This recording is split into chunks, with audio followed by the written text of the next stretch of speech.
তৈলমুঙ্গ কসাজাক রকন চুবানাও অংখরকা helicopter হনে সাকা মন্ত্রী doctor Manik Saha তিনি আউলিনি তুই কসাজাক আমচাই বেড়াই নাইয়ে কক্তমা থুমনাই রকবাই কক সানা থাঙ্গি ব অ ককন সাকা মন্ত্রী সাকা হেলিকপ্টার বাইখাই চৌবামুংনি সামুং তাংজাগানো আবনো কারিব লুকু রকন অরই পরই ইংয়াওই হাকুংনি স্থায়ী ফাইনানি বাগৈ কবখা মন্ত্রী সাকা সুকাংন কেন্দ্রনি স্বরাষ্ট্রমন্ত্রী অমিত শাহ বাই কক সাকাতে ব NDRF টিম ন খবই চৌবামুংনি সামুঙ্গ নাংমানি বেবাক মানিখনি রহনানি বাগি কক রুখা এরকম ভয়াবহ অবস্থা তো আগে হয়নি। আমি একটা কথাই বলবো, কেউ যেন আতঙ্কিত না হয়। এবং আমরা এর আগেও বারংবার মাইকিং করেছি যে সবাই যেন চলে আসে, ঘর থেকে চলে আসে।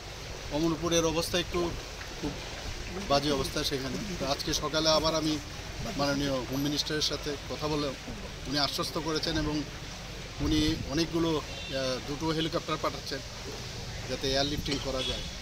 তাছাড়া NDRF টিম অনেকগুলো পাঠাচ্ছে। আর ভোটের কথা আমি বললাম, আবার যে আমাদের ভোটগুলো আছে সেগুলো তো একটু বাদে এগুলো সব পৌঁছে যাবে। তো সবাই সহযোগিতা করছে, আমাদের অ্যাডমিনিস্ট্রেশন সাথে আছে এবং আমাদের যারা SDRF NDRF ত্রিপুরাতে দুটো টিম আছে, সবাই মিলে কিন্তু আমরা 24/7 আমরা আছি। আমিও সারা রাত্র ধরে মনিটর করছিলাম।